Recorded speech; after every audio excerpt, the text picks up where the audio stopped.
نحمده ونصلي ونسلم على رسوله الكريم اما بعد۔ سفر ہدایت میں آپ کو خوش آمدید۔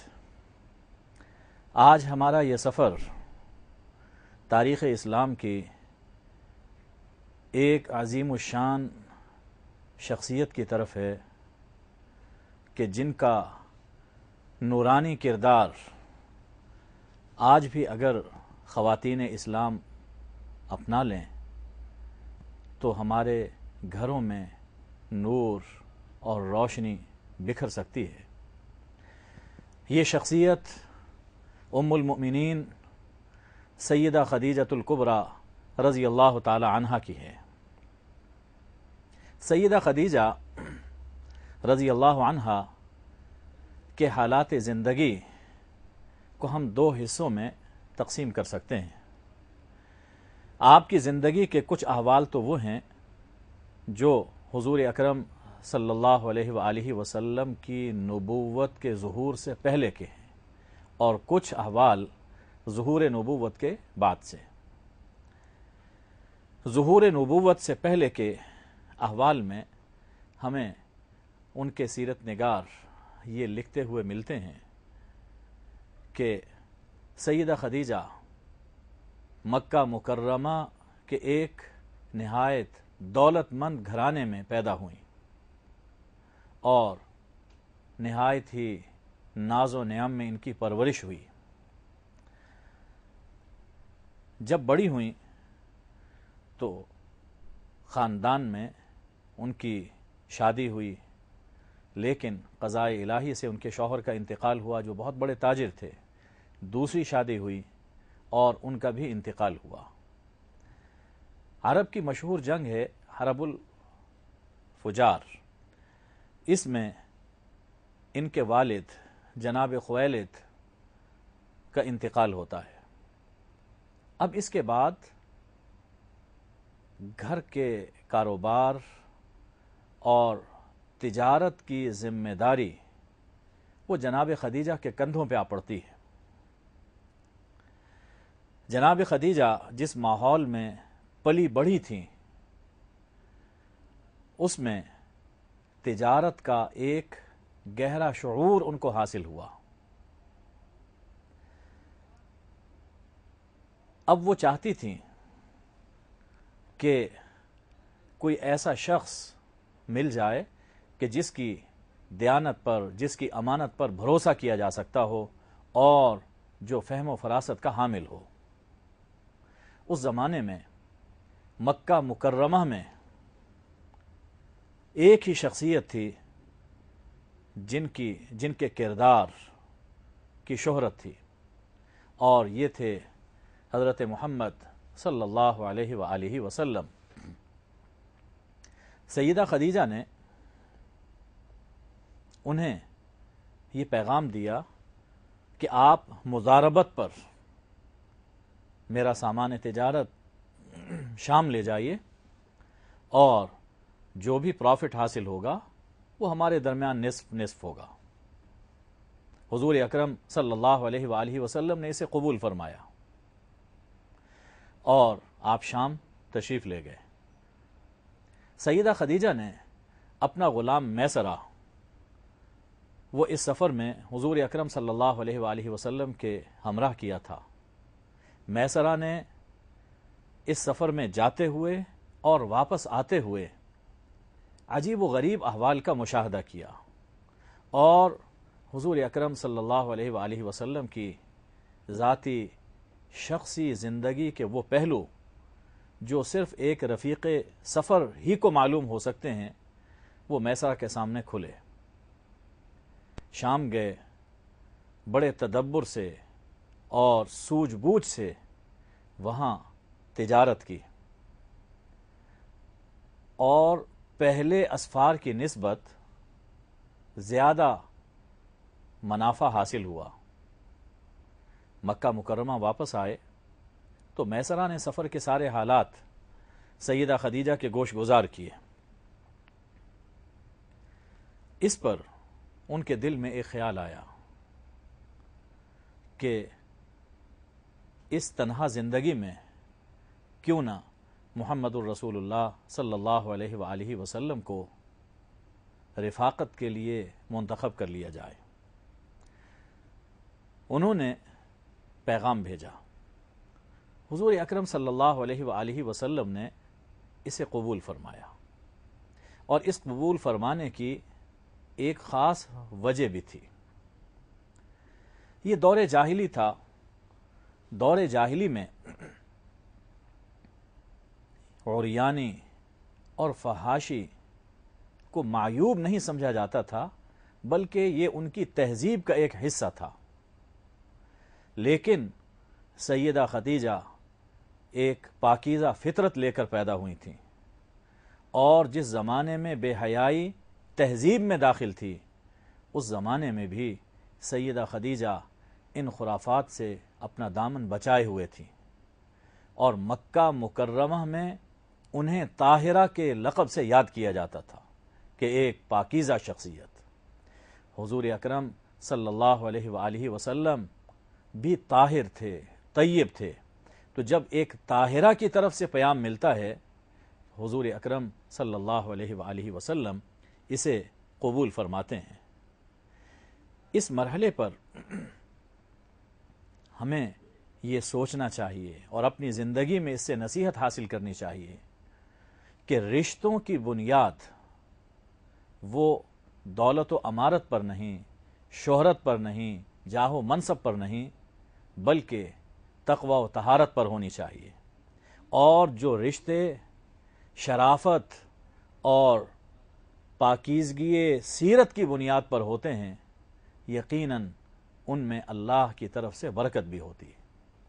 حضور صلی اللہ علیہ وآلہ وسلم نے اس رشتے کو قبول فرمایا، اور جناب ابی طالب نے ایک مجلس نکاح کا انعقاد کیا، اور اس میں نکاح ہوا۔ اور یہ جو لقب ہے جناب طاہرہ حضرت خدیجہ کا، اس میں ہمارے لیے ایک یہ بھی سبق پوشیدہ ہے کہ معاشرے میں کتنا ہی بگاڑ کیوں نہ ہو اور بے حیائی کا کتنا ہی چلن کیوں نہ ہو، اگر ایک انسان اس ماحول میں رہ کر بچنا چاہے اور اپنے کردار کو اجلا رکھنا چاہے تو یہ ناممکن نہیں ہے۔ اور یقیناً جب معاشرے میں بگاڑ اور فساد ہوتا ہے اور بے حیائی کا دور دورہ ہوتا ہے، اسی میں جو اپنے آپ کو بچاتا ہے تو اسی کو ایک خاص لقب ملتا ہے۔ آج اگر سیدہ خدیجہ کا یہ لقب طاہرہ ہم تک پہنچا ہے تو ان کے اسی باطنی اور سیرت کے جہاد کی وجہ سے پہنچا ہے۔ آج بھی ماحول اگرچہ بہت دگرگوں ہے، لیکن اس ماحول میں اپنے دامن کو پاکیزہ رکھنا، آلودگیوں سے بچانا ناممکن نہیں ہے۔ سیدہ خدیجہ کا یہ اسوہ اور جناب محمد الرسول اللہ صلی اللہ علیہ وآلہ وسلم کی سیرت نوجوانوں کے لیے، لڑکوں کے لیے، لڑکیوں کے لیے، سب کے لیے یہ دعوت دیتی ہے کہ ایسے ماحول میں بھی بچا جا سکتا ہے اور اپنا دامن صاف ستھرا رکھا جا سکتا ہے۔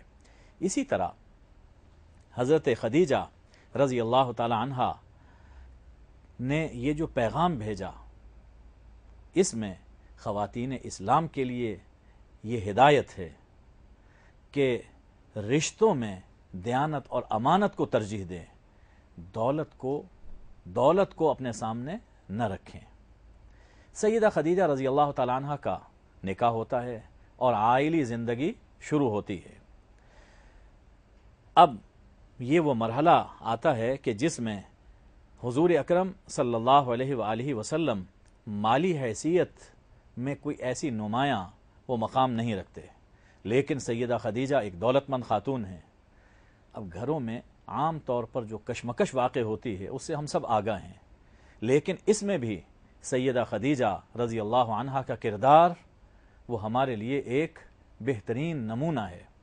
سیدہ خدیجہ نے اس میں کسی موقع پر اس بات کا اظہار نہیں کیا اور اپنے کسی عمل سے یہ ظاہر نہیں ہونے دیا کہ ان کے دل میں اپنی دولت کا کوئی غرور ہے، بلکہ شادی ہوتی ہے تو حضور اکرم صلی اللہ علیہ وآلہ وسلم کے لیے اپنا مال وقف کر دیتی ہیں، کسی قسم کی کوئی ہچکچاہٹ نہیں۔ یہ ایک وفا تھی، یہ ایک محبت تھی جس کا نمونہ حضرت خدیجہ نے پیش کیا، اور اللہ نے بھی قرآن پاک میں اس کی تحسین فرمائی کہ وَوَجَدَكَ عَائِلًا فَأَغْنَى۔ دیکھیے اے حبیب، ہم نے آپ کو ایسا پایا کہ آپ کے پاس مال نہیں تھا اور پھر آپ کو غنی کر دیا۔ یہ غنی کیسے کیا؟ حضرت خدیجہ رضی اللہ تعالی عنہا کے ذریعے سے اللہ نے غنی فرما دیا۔ حضرت خدیجہ اس وفا اور محبت کے ساتھ حضور اکرم صلی اللہ علیہ وآلہ وسلم کی خدمت کا ایک بے پایاں جذبہ اپنے دل میں رکھتی تھیں۔ چنانچہ 40 برس کی جب عمر ہوتی ہے نبی اکرم صلی اللہ علیہ وآلہ وسلم کی، تو آپ عبادت کے لیے خلوت کی تلاش میں جبل نور غار حرا میں تشریف لے جاتے تھے، اور کئی دن وہاں پر آپ قیام فرما ہوتے تھے۔ اس دوران میں کبھی تو آپ کھانا لینے کے لیے خود گھر تشریف لاتے تھے، لیکن اگر آپ نہ آ سکتے تو سیدہ خدیجہ رضی اللہ تعالی عنہا وہاں غار حرا میں آپ کو کھانا پہنچانے کے لیے جایا کرتی تھی۔ غار حرا میں جانا راستے ہموار ہونے کے باوجود آج بھی بہت مشکل ہے، لیکن سیدہ خدیجہ 55 برس کی عمر میں غار حرا پہ جاتی ہیں، کھانا پہنچاتی ہیں، آپ کی دیکھ بھال کرتی ہیں۔ اس سے ظاہر ہوتا ہے کہ نہایت ہی عالی ہمت تھیں، جفاکش تھیں، بہادر تھیں، اور اسی طرح جسمانی صحت بھی ان کی نہایت ہی اعلیٰ تھی۔ اس جذبہ خدمت کے ساتھ اللہ تعالیٰ نے انہیں ایک یہ شرف عطا فرمایا کہ حضور اکرم صلی اللہ علیہ وآلہ وسلم کی تمام اولاد کہ آپ کو ماں ہونے کا اعزاز حاصل ہوا، سوا جناب ابراہیم کے کہ ان کی والدہ محترمہ جناب ماریہ قبطیہ ہیں۔ تو یہ بہت سے اعزاز ہیں کہ جو سیدہ خدیجہ کے دامن میں ظہور نبوت سے پہلے ہمیں ملتے ہیں۔ ناظرین، اس مقام پر مختصر سے وقت کے لیے ہم پڑاؤ کرتے ہیں، ہمارے ساتھ رہیے، انشاءاللہ مختصر سے وقفے کے بعد پھر آپ سے ملاقات ہوگی۔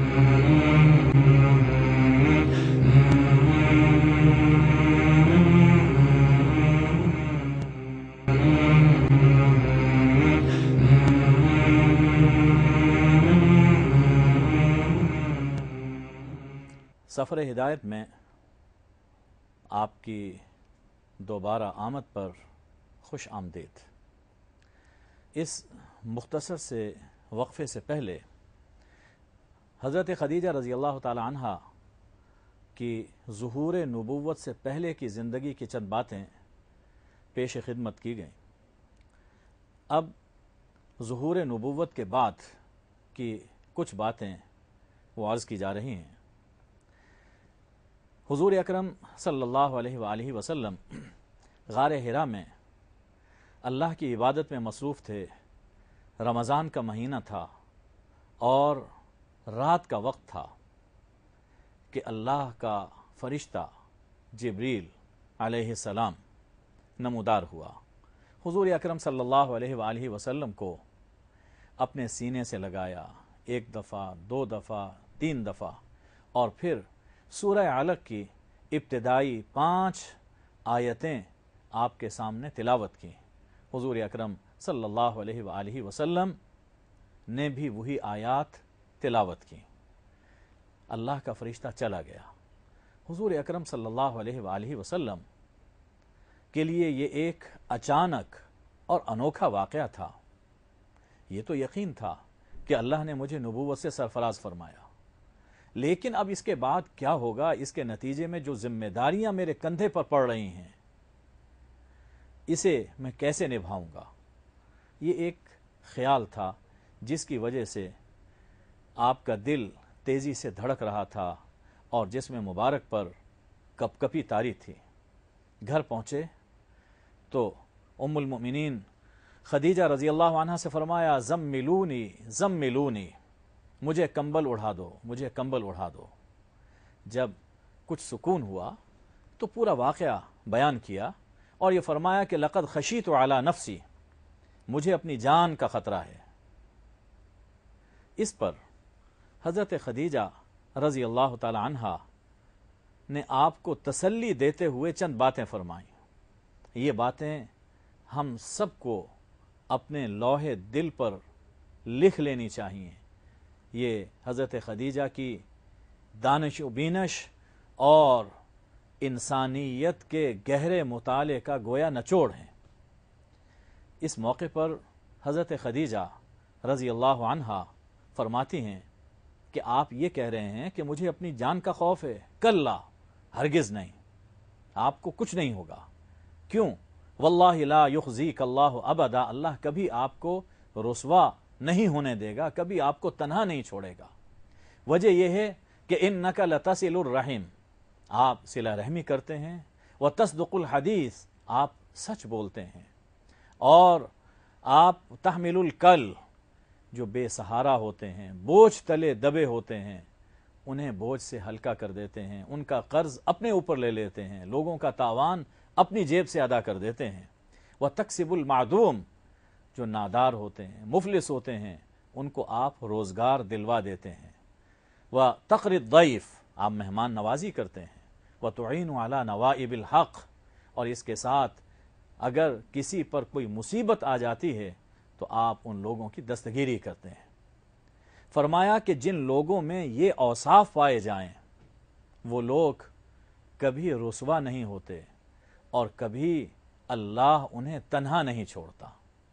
اس مقام پر یہ بات سوچنے کی ہے کہ سیدہ خدیجہ رضی اللہ عنہا نے تسلی دیتے ہوئے آپ کی عبادت کا ذکر نہیں فرمایا کہ آپ غار حرا میں بیٹھ کر راتوں کو دنوں کو اللہ کی عبادت میں مصروف رہتے ہیں، آپ خلوت گزی ہیں۔ اس ذاتی عبادتوں کا ذکر نہیں فرمایا، بلکہ اس میں عزت کے لیے، اللہ کی رحمت کے لیے ذکر کیا ہے ان اوصاف کا کہ جو اللہ کے مخلوق کی خدمت سے تعلق رکھتے ہیں۔ سیدہ خدیجہ کی یہ دانش اور ان کی یہ بصیرت ہمیں یہ سبق دیتی ہے کہ جو لوگ اللہ کی مخلوق کی خدمت کرتے ہیں وہ دنیا میں بھی باعزت رہتے ہیں اور آخرت میں بھی یقیناً اللہ ان سے حسن سلوک فرمائے گا۔ اس سے یہ معلوم ہوتا ہے کہ سیدہ خدیجہ رضی اللہ تعالی عنہا کی نظر انسان کے اعلیٰ اوصاف و اقدار پر کتنی گہری تھی اور وہ کس قدر دانا و بینا خاتون تھی۔ خواتین کی زندگی کا آپ مطالعہ کیجئے، تاریخ اسلام میں ایسی فہم و فراست کی حامل خاتون کوئی دوسری نظر نہیں آتی ہے۔ حضور اکرم صلی اللہ علیہ وآلہ وسلم نے اسلام کی دعوت دی اور سب سے پہلے دعوت آپ نے اپنے گھر میں دی۔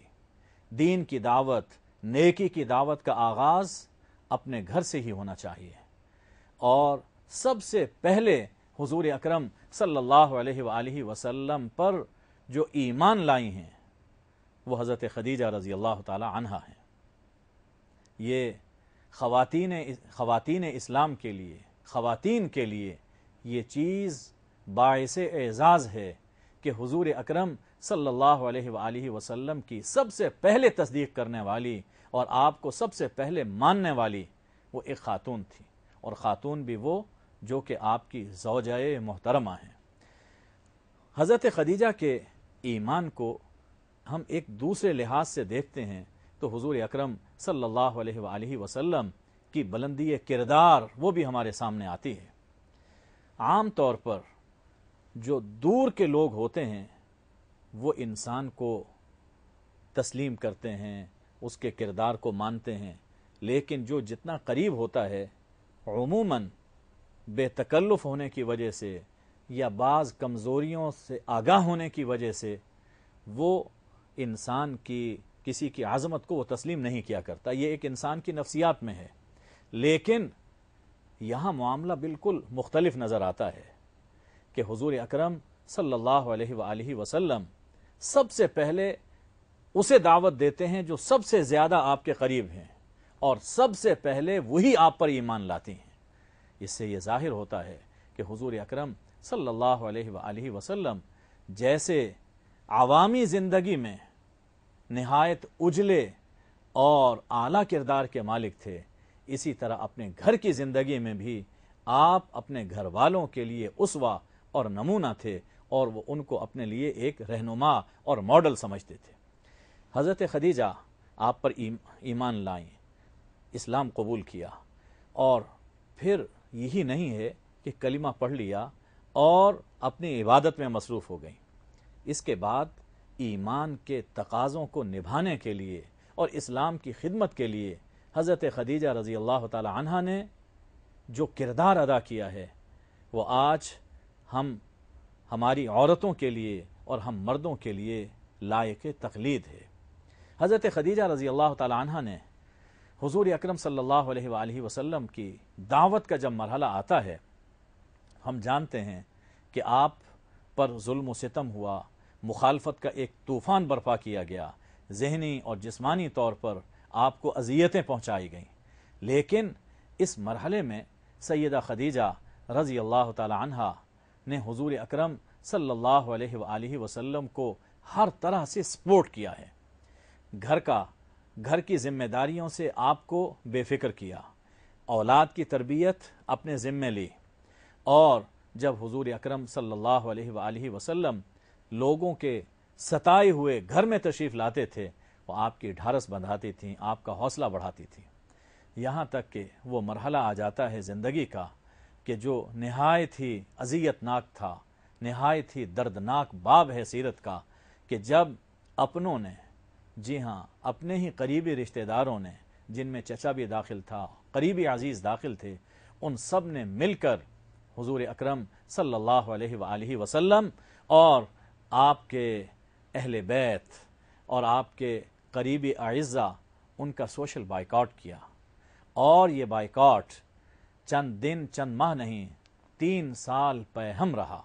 شیب ابی طالب میں آپ محصور ہیں، وہ دن بھی آئے کہ جب پتے چبانے پڑے اور پیاس میں کئی دن گزر گئے، لیکن یہ ناز و نعم میں پلی ہوئی خدیجہ، ملیکۃ العرب، ملکہ عرب جن کا لقب ہے اور شہزادی ہیں، لیکن انہوں نے حضور اکرم صلی اللہ علیہ وسلم کا ساتھ نہیں چھوڑا، اور اسلام کی راہ سے ان کے قدم ڈگمگانے نہیں پائے۔ صاحبو، خوشحالی میں، فراخی کے ایام میں وفا اور ساتھ نبھانا تو آسان ہوتا ہے، لیکن جب تنگ دستی آ جائے، حالات دگرگوں ہو جائیں، اس میں جو ساتھ رہے اصل میں تو ساتھ اسی کا ہوتا ہے۔ سیدہ خدیجہ رضی اللہ تعالی عنہا نے مصیبت اور تنگی کے ان ایام میں بھی حضور اکرم صلی اللہ علیہ وآلہ وسلم کا بڑی پامردی سے ساتھ دیا، یہاں تک کہ جب وہ 3 سال مکمل ہوتے ہیں اور اللہ کی قدرت سے یہ ظالمانہ معاہدہ ختم ہوتا ہے، تو سیدہ خدیجہ رضی اللہ تعالی عنہا باقی اہل بیت کے ساتھ اس شعب سے باہر تشریف لاتی ہیں۔ اب اس ظلم و ستم سے، ان تنگیوں سے جسم گھل چکا تھا۔ پہلے جناب ابی طالب کا انتقال ہوا، اور پھر چند ہی دنوں کے بعد جناب خدیجہ رضی اللہ تعالی عنہا بھی اس دنیا سے منہ موڑ گئیں۔ اس موقع پر حضور اکرم صلی اللہ علیہ وآلہ وسلم کے دل پر کیا گزری، اس کا اظہار صرف آپ کے اس عمل سے ملتا ہے کہ جب قبر تیار کی گئی تو حضور صلی اللہ علیہ وآلہ وسلم نے سب سے پہلے اس قبر میں لیٹ کر اس قبر کو پاکیزگی عطا فرمائی اور اسے مشرف کیا۔ اس قبر کی مٹی میں حضور صلی اللہ علیہ وآلہ وسلم کے جسم مبارک کی خوشبو وہ رچی بسی۔ آنے والے دنوں میں حضور صلی اللہ علیہ وآلہ وسلم نے مکہ مکرمہ سے مدینہ طیبہ ہجرت کر جانا تھا، یہ طے ہو چکا تھا اللہ کی بارگاہ میں، لیکن حضور صلی اللہ علیہ وسلم نے وہ مٹی جو کہ سیدہ خدیجہ کہ جسم سے لگ رہی تھی اس مٹی کے ذریعے سے آپ کے ساتھ اپنا ساتھ وہ برقرار رکھا، اور قیامت تک حضور صلی اللہ علیہ وسلم کی یہ رفاقت آپ کے ساتھ رہے گی۔ یہ آپ کی وفا اور خدمت کا نہایت ہی حسین اعتراف ہے، اور یہ بڑا صلہ ہے جو حضور صلی اللہ علیہ وسلم نے ام المؤمنین کو دیا، اور یہ وہ اعزاز ہے جو حضرت خدیجہ کے سوا کسی زوجہ مطہرہ کو حاصل نہیں ہوا۔ حضرت محمد صلی اللہ علیہ وآلہ وسلم غار حرا میں تھے جب جبریل آئے اور آ کر بتایا کہ خدیجہ آ رہی ہیں، اللہ کی طرف سے انہیں سلام پہنچائیے، میرا بھی سلام انہیں کہیے۔ سیدہ خدیجہ وہ ہیں کہ جنہیں اللہ نے سلام بھیجا، جنہیں جبریل سلام کرتے ہیں، جنہیں ہمارے آقا و مولا صلی اللہ علیہ وآلہ وسلم بھی سلام کرتے تھے۔ ہم بھی عرض کرتے ہیں کہ اماں جان آپ کی وفاؤں کو سلام، اماں جان آپ کی قربانیوں کو سلام، اماں جان آپ کی خدمتوں کو سلام، اماں جان آپ کی محبتوں کو سلام۔ ہمارا سلام قبول ہو، اور آپ کی ان عظیم قربانیوں کے صلے میں قیامت تک آپ کی قبر پر کروڑوں رحمتیں برکتیں نازل ہوتی رہیں۔ اس سفر میں آپ کی رفاقت کا شکریہ۔ انشاءاللہ پھر ملاقات ہوگی۔ وما علینا الا البلاغ۔